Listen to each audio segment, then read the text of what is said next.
दोस्तों, मैं डॉक्टर अनुजन भारद्वाज आगरा से होम्योपैथिक फिजिशियन आपका बहुत बहुत स्वागत करता हूं।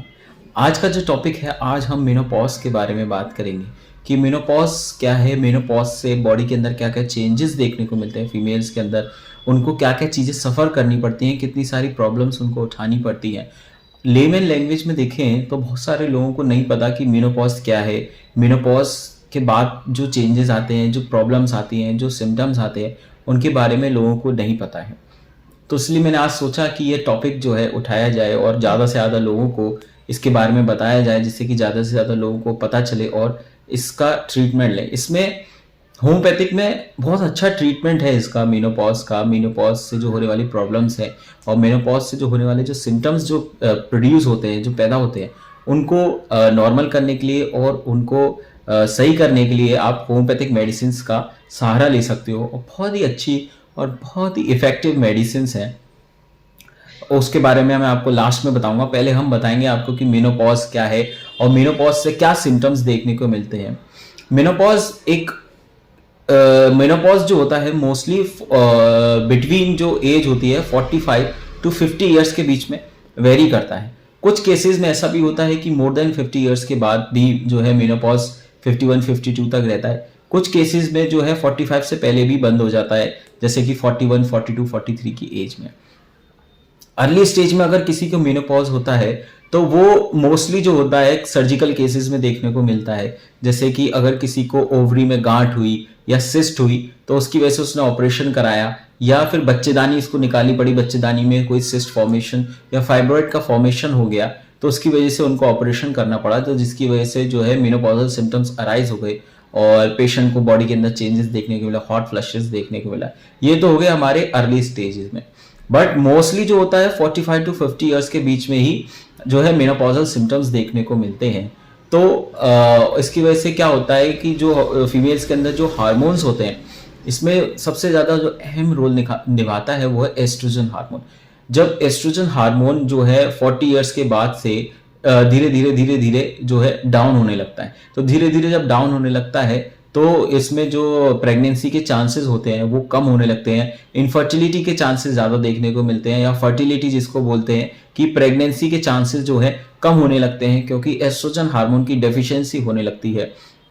तो धीरे धीरे जो है सिम्टम्स जो है आना चालू हो जाते हैं। 40-42 के बाद फीमेल्स में ये देखने को मिलता है कि उनके रेगुलर मेंसेस नहीं रहते हैं। किसी के 1 महीने आते हैं, किसी के 2 महीने गैप हो जाते हैं, किसी के 3 महीने बाद गैप हो जाते हैं, किसी के 6 महीने तक रहते हैं, किसी के 2 महीने आते हैं, किसी के नहीं आते हैं। बट हम मेनोपॉज तब कंसीडर करते हैं जब किसी भी फीमेल में 12 महीने तक कोई भी ब्लीडिंग नहीं हो रही हो, कोई भी मेंसेस नहीं आ रहे हो, स्पॉटिंग तक नहीं हो, फिर हम उसको जो है मेनोपॉज कंसीडर करते हैं। ये एस्ट्रोजन हार्मोन की डेफिशिएंसी होने लगती है या एस्ट्रोजन हार्मोन बॉडी के अंदर डाउन होने लगता है, तो उसकी वजह से जो एग फॉर्मेशन, जो हमारी ओवरीज होती हैं, वो एग फॉर्मेशन नहीं प्रोड्यूस करती हैं, तो जिसकी वजह से जो है मेंसेस भी नहीं आते हैं और जो है पीरियड्स आना बंद हो जाते हैं।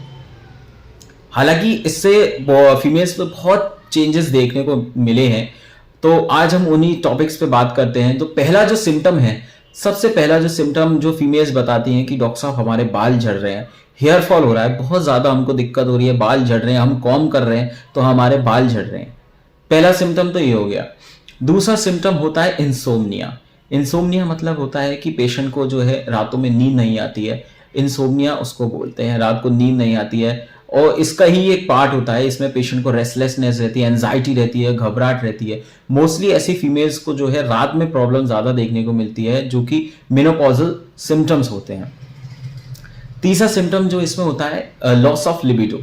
लॉस ऑफ लिबिडो का मतलब जो होता है फीमेल्स के अंदर जो सेक्सुअल डिजायर होती है वो धीरे धीरे कम होने लगती है, क्योंकि जो हार्मोन्स होते हैं, जो एस्ट्रोजन हार्मोन, प्रोजेस्टेरोन हार्मोन होते हैं, वो बॉडी के अंदर कम होने लगते हैं, तो उसकी वजह से जो सेक्सुअल डिजायर्स होते हैं फीमेल के अंदर वो कम होने लगती हैं। पेनफुल सेक्सुअल इंटरकोर्स होने लगता है, इसको हम वेजाइनल एट्रोपी बोलते हैं। तो जो हमारी जो वजाइना होती है, जो फीमेल्स के अंदर जो वजाइना होती है, उसकी जो वॉल्स होती हैं वो थिन होने लगती है। तो थिन होने लगती है तो सेक्सुअल इंटरकोर्स करने में पेन होता है, पेशेंट को इंटरकोर्स करने में पेन होता है, और ब्लीडिंग भी ज़्यादा देखने को मिलती है, स्पॉटिंग देखने को मिलती है, वजाइना में ड्राइनेस आ जाती है। जो हमारी वजाइना होती है उसमें जो ड्राइनेस आने लगती है, तो ड्राइनेस की वजह से इंटरकोर्स करने में प्रॉब्लम होती है।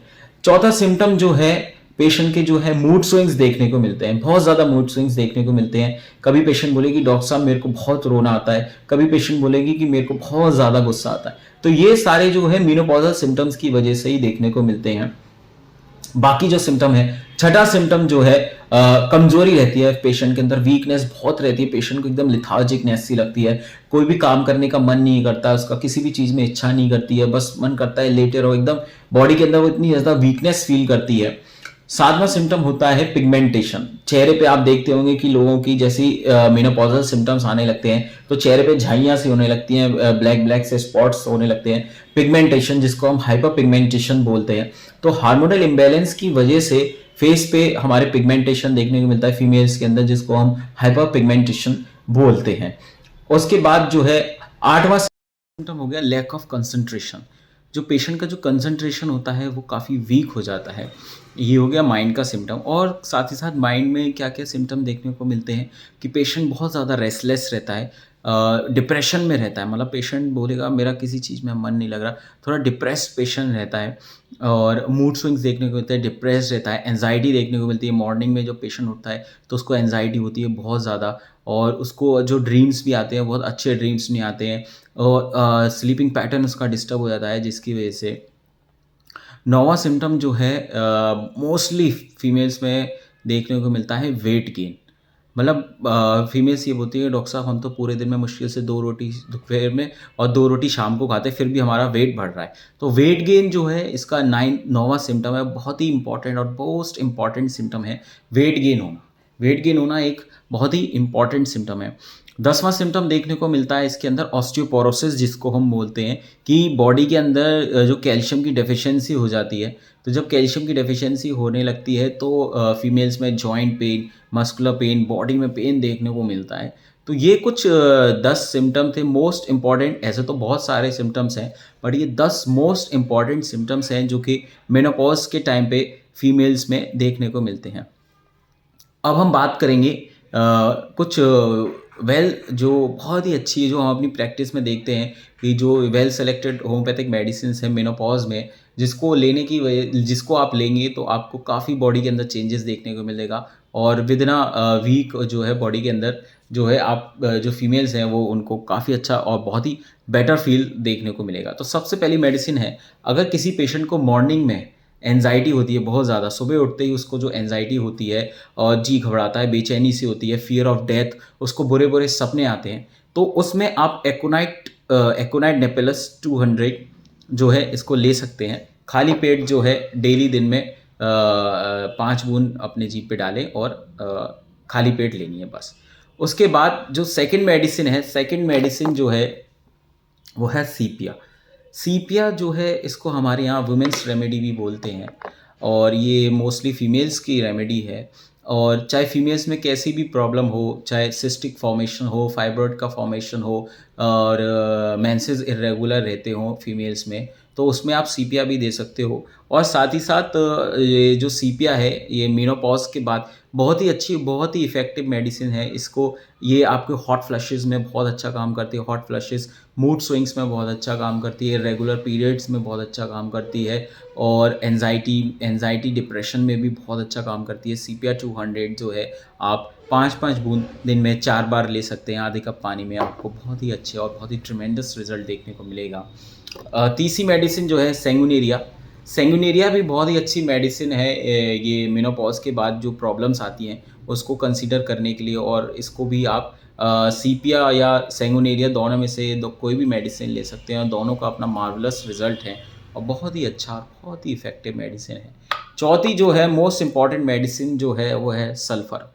सल्फ़र बहुत ही अच्छा, बहुत ही इफ़ेक्टिव रोल है इसमें मेनोपॉजल सिम्टम्स में। और अगर फीमेल को स्वीट की क्रेविंग ज़्यादा होती है और उसको गर्मी ज़्यादा लगती है, और उसका जो माइंड है उसको गुस्सा भी बहुत ज़्यादा आता है, और गुस्सा रोना दोनों ही साथ में अगर उसको आता है, तो आप सल्फ़र कंसीडर कर सकते हैं। सल्फ़र 200 जो है 5-5 बूंद दिन में 3-4 बार ले, और आप देखेंगे ये कुछ वेल सेलेक्टेड मेडिसिन है। इसको आप 1 हफ्ते तक लीजिए, और 1 हफ्ते के अंदर ही आपकी बॉडी के अंदर बहुत ही अच्छा चेंजेस देखने को मिलेगा, और बहुत बॉडी के अंदर चेंजेस देखने को मिलेगा।